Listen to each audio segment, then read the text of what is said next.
Today on our farm I'd like to talk a little bit about some of our conservation practices, and I'm going to start in our yard at our home. We bought this building site in 1970, and the man that was here before us planted a lot of trees. Our first house was over here. We sold the house and it was moved. When they moved it, they lifted it over the top of this cedar tree. That was a few years ago. And we continued on by planting more cedar trees. Those at some time will be as big as the one we saw first. Then we go to our newest planting. This is a nannyberry bush. It will grow to about 10 feet tall and have beautiful white blooms, red leaves in the fall, and purple berries for the animals to eat.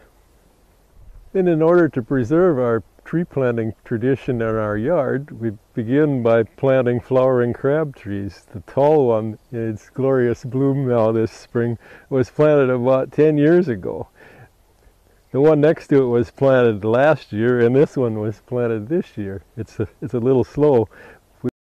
Part of our ongoing conservation practices is to renew tree rows. We've removed an old tree row and we're starting a new one here this spring, and here are the new shoots. We've planted hackberry trees for half a mile on this line between I and the neighbor, and we're hoping in 15 or 20 years they'll be 70 feet tall and protect the soil on this field.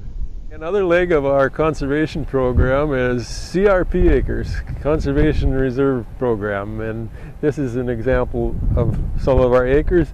And if you look close here, you can see a deer trail coming out. The grass runs along that tree row.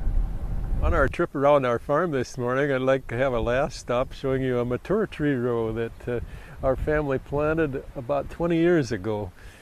These trees now are about 30 feet in height, and they will protect this field about 10 times that height out in either direction as the wind blows.